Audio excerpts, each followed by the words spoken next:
Well, we've been preaching Keep It Barbershop for many, many years, and of course the question is just exactly what is it? And I guess the wonderful thing is you can't pin it down. You can't box it in. You can't, barbershop's changed. You can remember how it used to be. A lot of us remember how it used to be. Barbershop's come a long way. We sing it so much better than we ever did before. And it hasn't really changed all that much. We still sing a lot of the same chords, don't we? Still get the same kick out of singing with each other. My first exposure to barbershop was in 1947, and I was a commercial musician. You know what that is? That's a polite term for starving to death. That was in the back of the days of live radio. Some of you remember live radio. My quartet was sometimes accused of being the reason live radio died. But I remember a guy called me up. He says, there's a bunch of guys, they call themselves barber shoppers. They meet on Wednesday night at the old Press and Union League Club in San Francisco. He said, come on down if you want to have some fun. I came on down. Terrible. Absolutely the most cacophony I've ever cacophoned. Everybody standing around. No discipline, no whistle blowing, no program, no nothing, no music, no director. We didn't sing good, but we didn't know that. We thought we had this thing to ourselves, then all the musicians came in. Because they wanted to have some fun too. But I think sometimes we need to go back to how barbershop started. And contrary to popular opinion, Lou Perry was not there.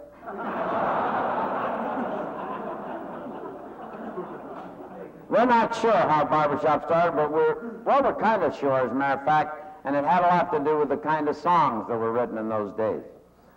And so we're going to go back to the beginning, okay? And what we're going to do is I'm going to tune up a chord, and you're just going to hum some chords, okay? And I'll sing a song. Be the only chance I get. And whatever I sing, you're going to kind of woodshed that. Now, nothing fancy, okay? Don't want to see guys doing this.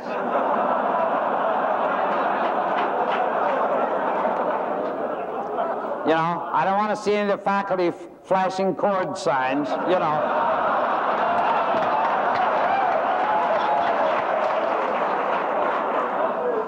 I never know when I've been insulted,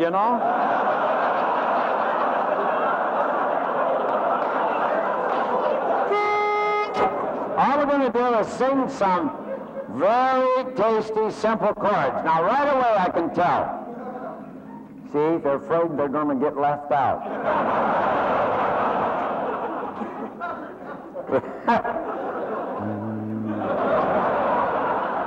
Checking the pitch. Just for that.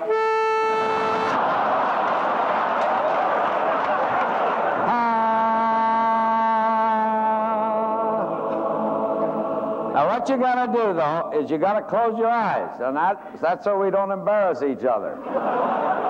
These guys are going to close their eyes, too. They're nice guys.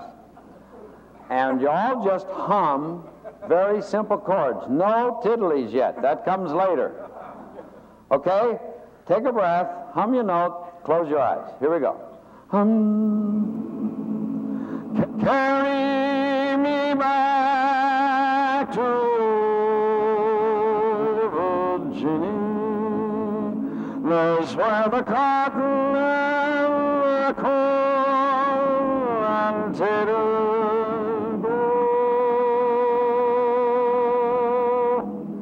That has to be how barbershop started. Now, I know you've probably sung the song, or maybe you even know an arrangement of it. But it's the kind of simple melodies that the pop tune writers back in those days were writing. And they were writing songs that a lot of us could sing. Now, that's not true anymore. they're writing a lot of beautiful music today, but they write them for professional singers. They don't really write them for guys to sing. How many times have you walked down the street and heard someone whistling Aquarius?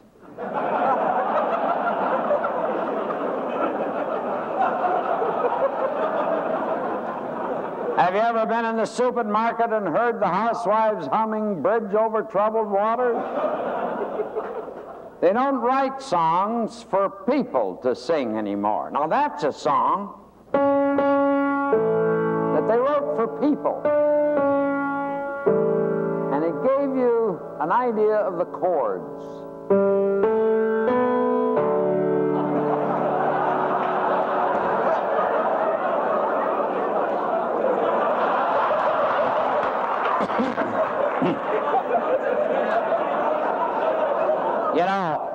I thought I was being pretty smart when I raised the key, but I can't play in that key. That's a key of A. Well, I don't have to prove it. It's a song.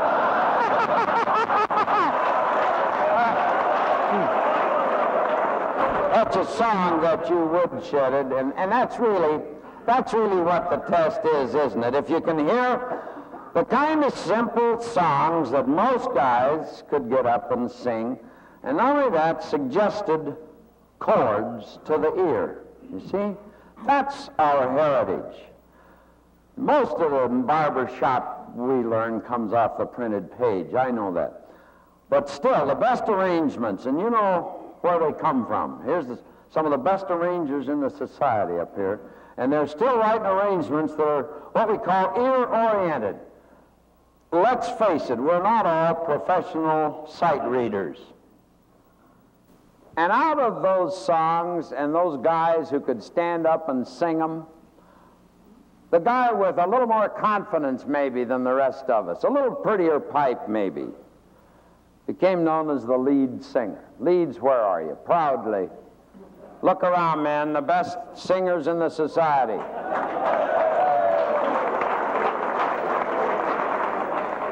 By their own admission.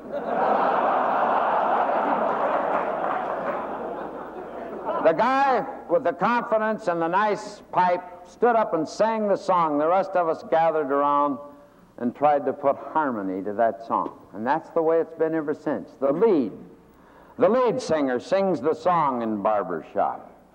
That's a very unique stylistic feature of our barbershop art form. The lead sings the melody. See, not the tenor, not the baritone, not the bass. The lead sings the melody. Now, that right away distinguishes our style of singing from so many other styles of singing. Oh, sure, once in a while we let the bass have a tiddly, bum, Doesn't take many of those and he renews his membership,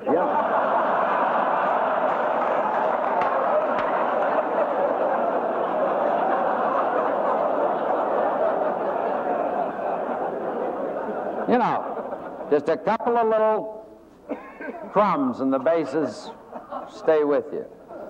Tenors, give them a tag at the end where they can cut loose, Baritones, well, I've decided baritones are the smartest guys in the whole world.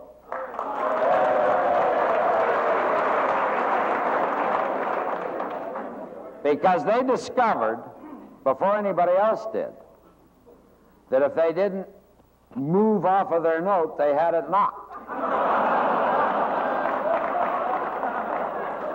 Baritones have been conning us for years about how difficult their part is. You know that? Sure. Did you ever stop to analyze how many different chords the baritone note is a part of?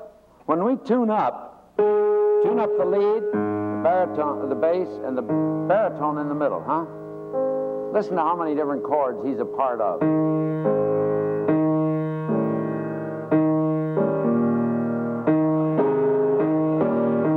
He ain't moved yet, see?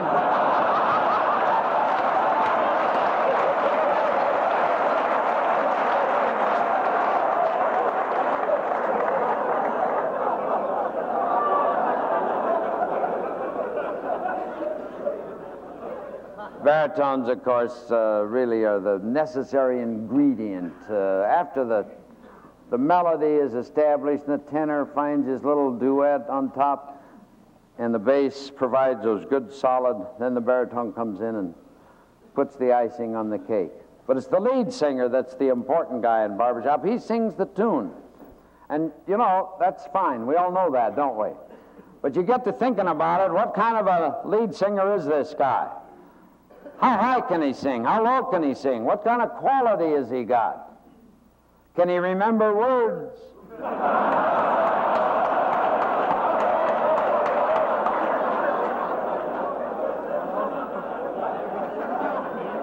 Cut a lot of you out with that one, didn't we?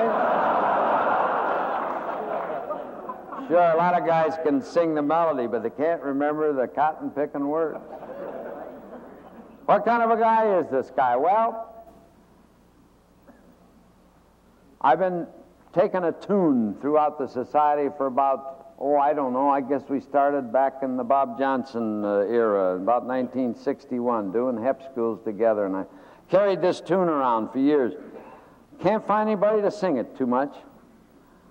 It's a tune called Deep Purple. Did you ever hear of it? Heck of a song. Got some good barbershop chords in it. You all know the tune. Everybody sing Lou, Lou, Lou on the melody. Lou, Lou, Lou.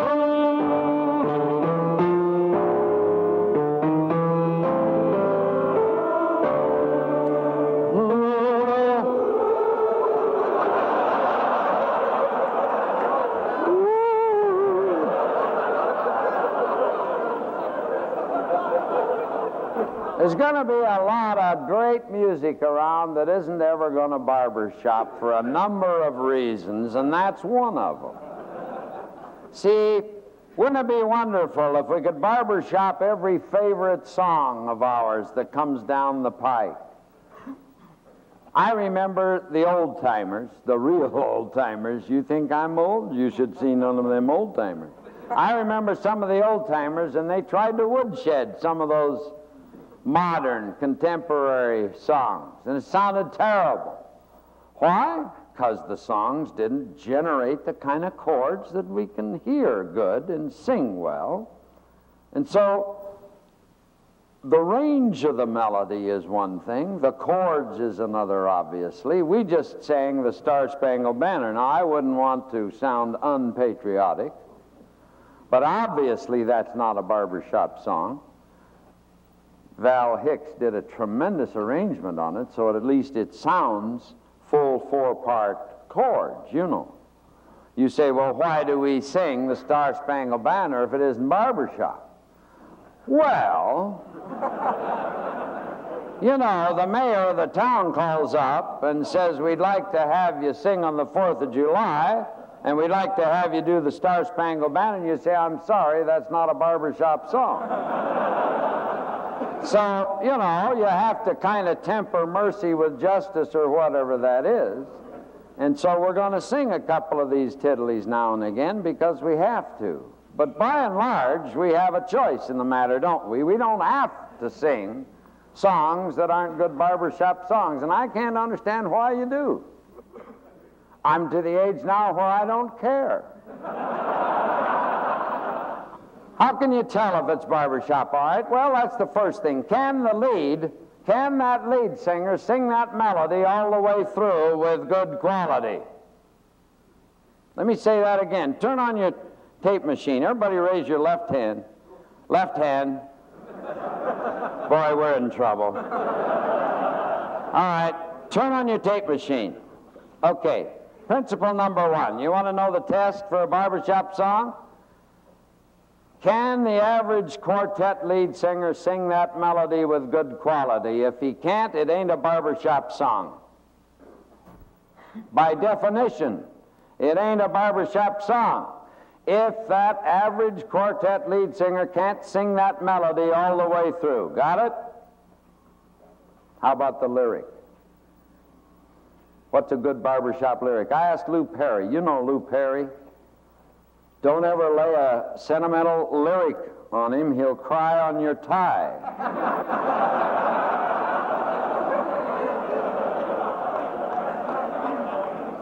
And if he hasn't got a tie on, he'll give you one. Then he'll cry on your tie. I asked Lou Perry, what makes a good barbershop lyric? He said it ought to sound like it was written back in those days. The kind of language that everybody in the audience understands what those words mean. Nothing too sophisticated, nothing too hippie, far out. Let's fly, man, you know. None of that, huh? It's got a little corny maybe, huh? Little nostalgia, little Mom and June and Spoon and you know. I get all choked up just talking about it.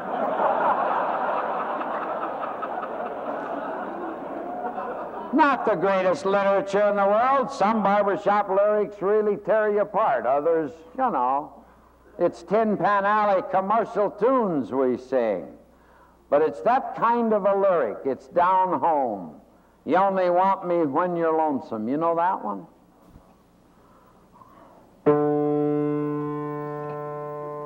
Did you ever study typing?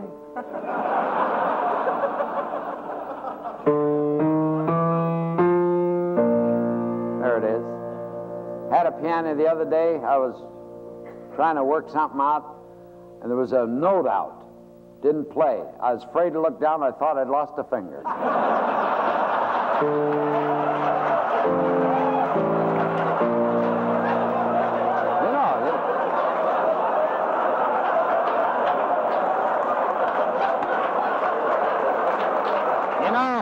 You know the song?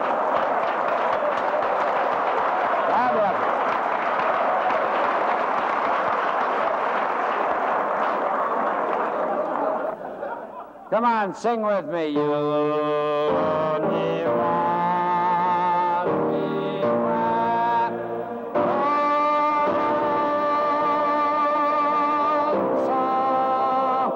You only want me when you're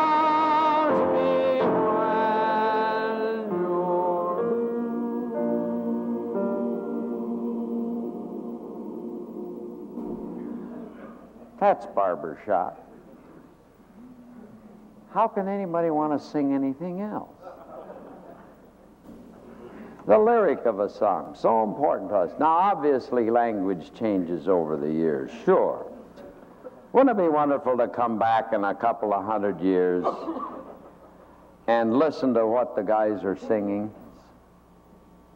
Wouldn't it be terrible to come back and visit a chapter of the future and not recognize anything that's going on? It would mean we would have lost this thing finally once and for all. And some of you are trying, you know, and that's not nice. It's not friendly. We all have a little responsibility to the future, whether that we think so or not. This is a barbershop society. And when we come back in a couple of 100 years, if we've been smart, we've saved some of this for future generations. I never met a man yet in barbershop that didn't wish he'd found barbershop sooner than he did find it. Now that's got to say something. That's got to say something for our kind of music. And the fact that we each have a little responsibility to the future of barbershop singing. Where were we? We were talking about some of the cardinal principles involved with the preservation of the style. Turn on that tape machine. What was the first one? Can the average quartet lead singer sing that song with good quality? What's the second one? Is it a down-to-earth barbershop lyric? What's the third one? Has to do with chords. We're chord singers, always have been. I hope we never lose that. Now, obviously, we hope to put chords together in such a way that the music flows. And yes, Fred Waring was right. The song is the thing. We want to make music. And sometimes we get carried away and hold a chord too long. Isn't it fun? We probably shouldn't do it on the contest stage. Do you realize that for years in our society, quartets woodshedded their songs and took them into contest? How long has it been since you heard a quartet get on a contest stage and woodshed one? My quartet was accused of it, but we worked very hard. We just sounded that way. We're chord singers. And I'll bet if you can think back to the first time you got hooked on barbershop, it's because you sang and rang a chord right. I'm not allowed to say ring anymore. We used to say, boy, that chord rings. You don't say that anymore.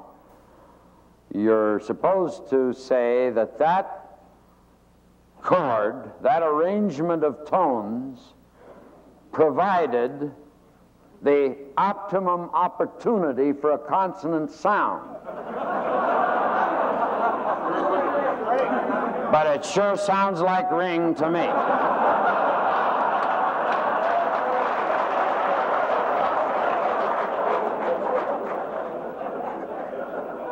Musicians who come into our society are always amazed at the sounds we make with so few chords.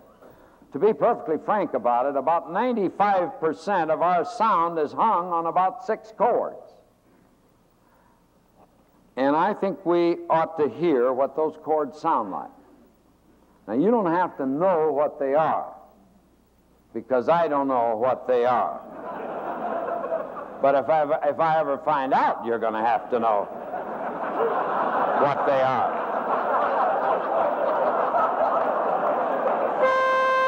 Leads on, bass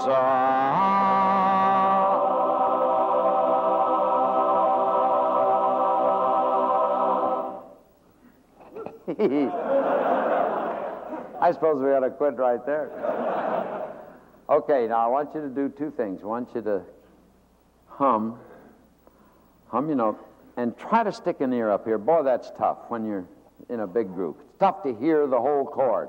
I remember one night we were out in a chapter somewhere, and a guy went out to make coffee or something. He came back, we were singing, he just stood awestruck, and he came up afterwards and he said, it's the first time I ever heard the barbershop sound. And I said, you're a new guy? He said, no. I said, where you been? He said, in the middle of a 60-man bass section.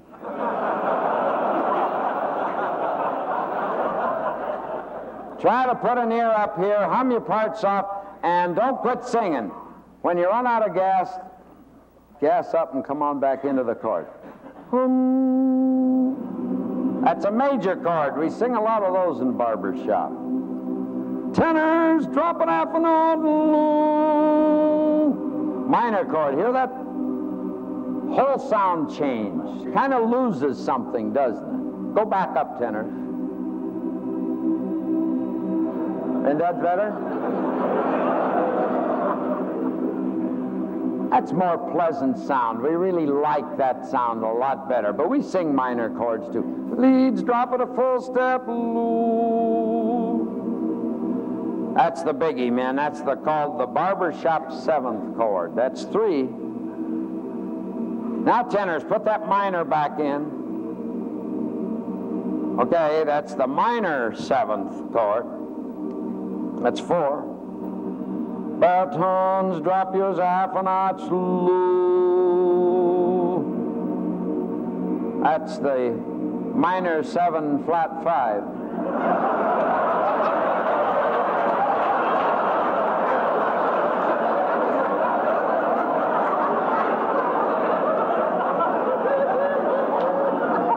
Well, if you don't know that's wrong, then shut up.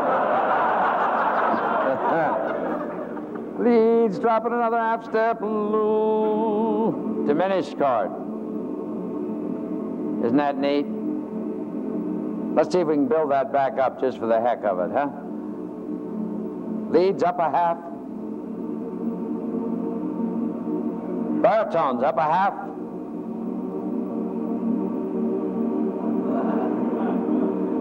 Tenors up a half.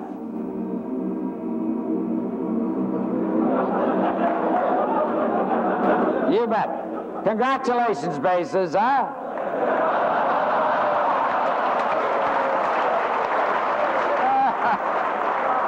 Listen, that ain't easy to sit down there and let everybody have the fun. Major chord. We sing a lot of those, you bet. Minor chords, yes. We sing them when they're called for. Although we really don't like minor chords much. They're not natural chords to the ear. Joe Lyles, our new director of music, led us in the old songs. Our theme song. The old songs, the good old songs for me. I love to hear those minor chords, and there isn't a minor chord in that whole song. We really don't like minor chords. We sing them when we have to. See, the pop tune writers from the era that we call the golden age of barbershop, roughly the late 1800s up to about 1930, you know, the tune writers in that era wrote in the major modes. They didn't write minor songs. You tune into today's music, an awful lot of minorish quality. That's another reason they don't fit into barbershop so good. That major sound. We sing that minor chord, but the biggie, of course, is that barbershop 7. That's a barbershop 7. That's a barbershop 7. So is that. As a matter of fact, all of those are barbershop 7s. The reason I know that, it's the only thing I can play without looking.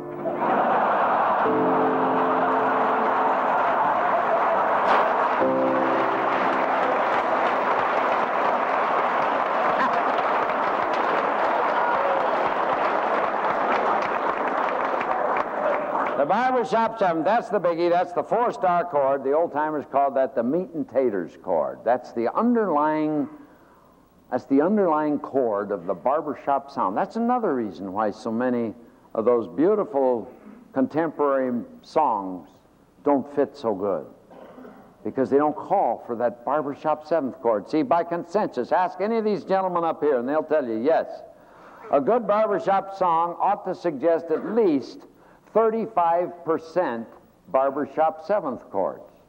Okay? See, we take what we call a chord count. Count every chord in the song. Say it comes out to be 100, because I ain't too good with math, but I can figure this one. See what I'm driving at? Well, let me say it, though. Suppose you got 100 chords. This used to impress my kids, but suppose you got 100 chords, go back and count, and you better have 35 barbershop 7s in there, okay? That's better than 1 out of 3. Some of our arrangements go as high as 55, 60%. Do you know where the southern roses grow? I think that runs about 62.5% barbershop 7s. We sing that minor 7th chord, but again, if the barbershop 7th minimum is 35%, then the minor 7th is low. Shouldn't be, well, we've raised that a little. I remember when it was about 4 or 5%. Now it's up around 6, 7%. So the sound's being colored a little. The minor 7th's a lot like pepper. A little of it, just right. Too much ruins the whole stew. I don't care how many barbershop 7ths you got in there. So watch it. A lot of the modern songs have a lot of that kind of a sound. See, pretty sound, isn't it? Those are all minor 7ths. Does that sound barbershop to you? I hope not. Say no, it'll save a lot of time. Okay. And then where the baritones drop their shoulder a little bit, that half-diminished chord, we call it. Nice sound. A lot of times it's the last one before the...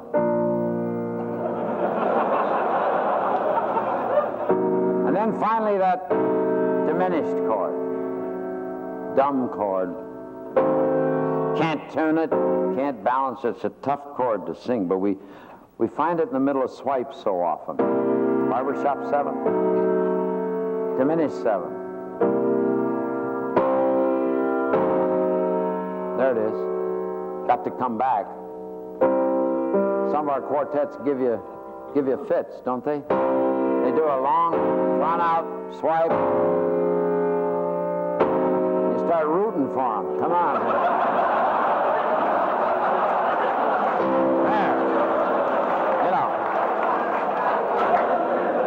One of these days, you're going to run out of gas and you aren't going to make it. That barbershop seventh is the biggie. Minor seventh, yes. Half diminished, yes. Diminished, yes. I never could figure out that diminished chord. Like I told you, I wasn't going to tell you, but I told you. I went to music school. I got a master's in music.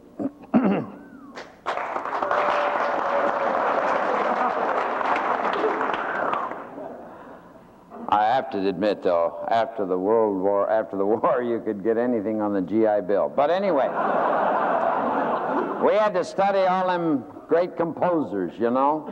And there was a guy I never understood. His name was Richard Wagner. Wrote all them German operas, you know, big stuff. Had a thing for blondes, actually.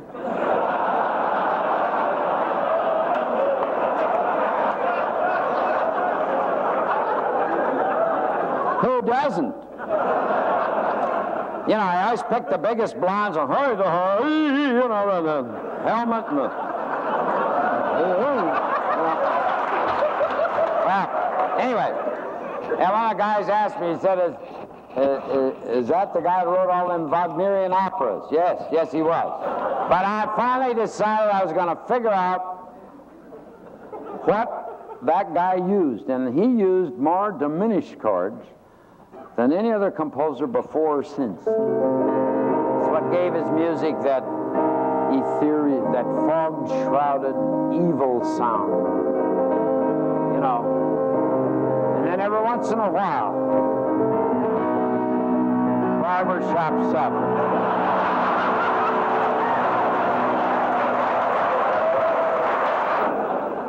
It's important that the songs we sing suggest those 6 chords, which constitute about 95% of our music. And it's one of the most fascinating coincidences in the history of American songwriting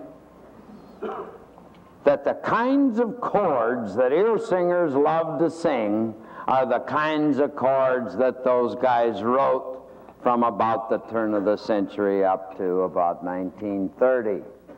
That's where you find the chords that barbershoppers love to sing, in that kind of pop music. That's our kind of music. There's one other thing about chords that I did want to mention, because just the chords themselves is not enough, okay? You gotta have how the chords work, and boy, that's tough. That's very hard to explain, so I won't.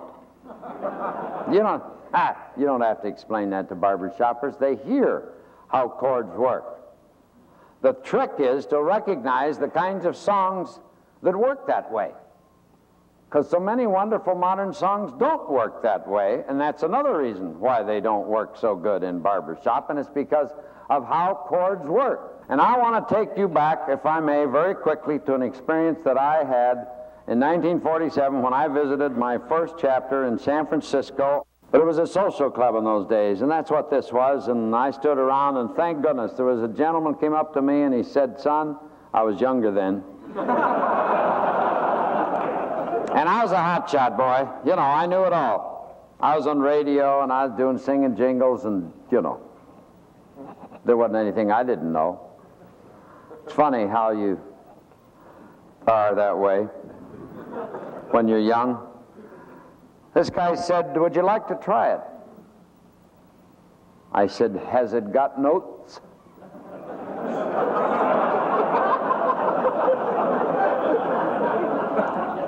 He says, "Yeah, it's got notes." I said, "Well, then I can handle it." The things you say that come back and haunt you.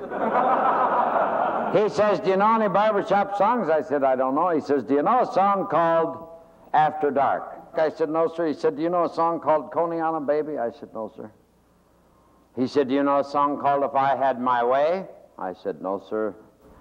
And I began to look worried. So did he.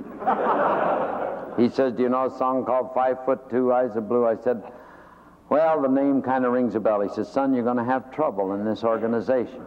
And he's right.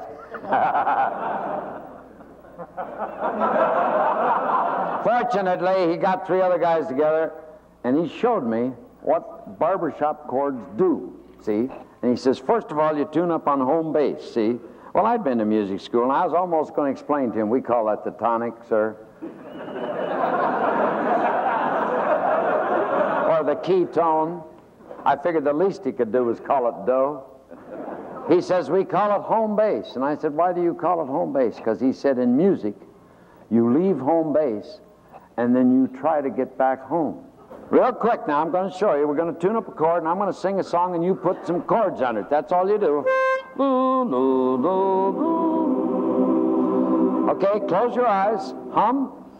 After dark, when everything is still. Now, where does that chord want to go? Right back home. Simple? Sure. But what he said was, anytime you can get to that chord, and that's what he called the after dark chord. He says, if you can get to that chord, you can always get home. Do that again. After dark, when everything is still, and it takes you home. And since that was the first chord away from home base, he held up one finger. Now, that's a system we haven't taught in a long time. It's called the clock system, and don't pay any attention to it. It'll get you thoroughly confused. But the old-timers held up one finger, and that's what they wanted to hear. That was the after dark chord, and that always took you home. Guess what was two chords away from home base? Ooh, goodbye, my Coney Island baby. Where does that chord want to go? Farewell, my own. That's the after dark chord, isn't it? And it'll take you home. And so, anytime they wanted that chord, they held up two fingers and called it the Coney Island baby chord. And that chord took you to the after dark chord, and that chord took you home. Guess what was three chords away from home base? Ooh, if I had my way. Where does that chord want to go? Dear forever. Coney Island chord. That's the Coney Island chord. Though there'd be after dark chord, and you're home. If I had my way chord. They held up three fingers. That took you to Coney Island, after dark, and home. Guess what was four chords away? And in music, that's a long ways away. You know, it isn't just like going outside and saying, there's home, because I can see where it is. In music, home's in here. And some of us haven't been home for years.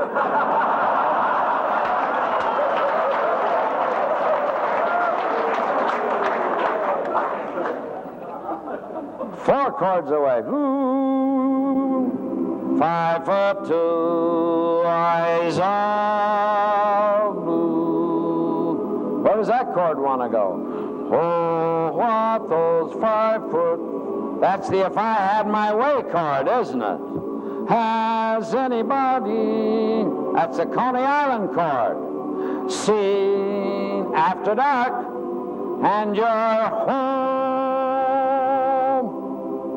Now, I'll tell you a little secret. If the song that your quartet is wondering whether it ought to learn to sing or not doesn't do that, you got a problem.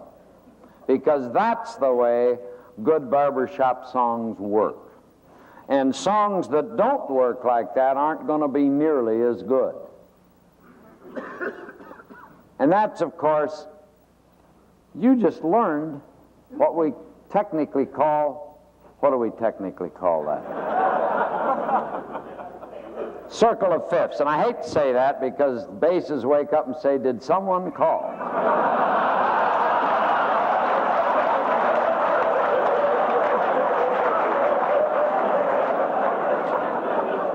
And of course, that system goes way back centuries to the old masters. I remember the first piece I ever heard written by a guy named Franz Liszt.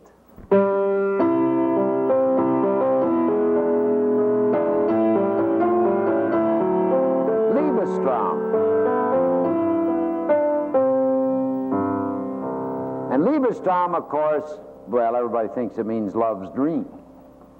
Actually, if you look it up, if you find an old Teutonic dictionary, is it Teutonic? Is that German? If you find an old dictionary, you'll find that Liebesstraum mit der Umlaute der Ströme der. Liebesstraum means 5'2".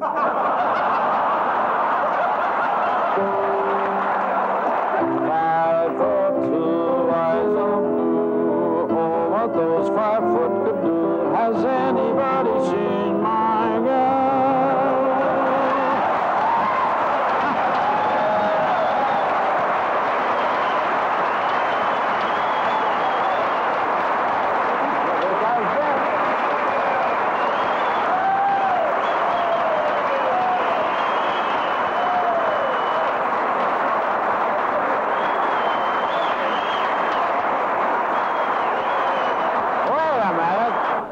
I ran into a German fella the other day, and he said, "Nein, das ist nicht 5'2". Das ist darkness on the delta. When it's darkness on the delta, when it's darkness on the... Actually, it reminds me more of Who's Sorry Now?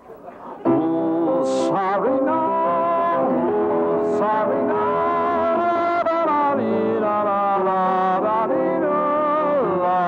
Actually, we know better. It's really down our way. Down our way, both mine and about 500 other songs are built on this principle of how good barbershop chords work. And that rings a bell with us because we're ear singers. And we like the way that those chords work their way back home. Now, there's nothing technical about that at all, obviously, or I wouldn't be able to do it. Can the average quartet lead singer sing that melody with good quality? Is it a down-to-earth barbershop lyric? Does it suggest those big 6 chords? And finally, do those chords work in this traditional fashion, takes you back home? That's what barbershop does for you. How about Shine on Me? Do you still do that? Give me the After Dark chord. Oh, see how quick you learn? Oh, shine on me in the morning. Shine on me with the light in the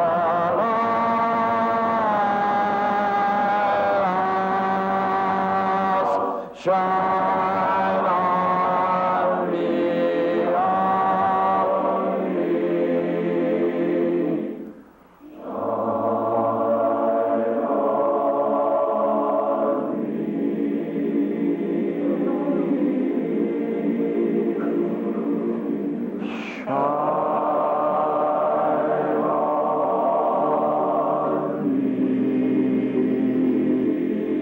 I wonder if the light, I wonder if the light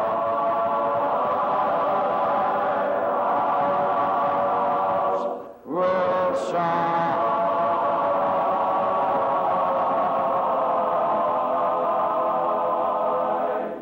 on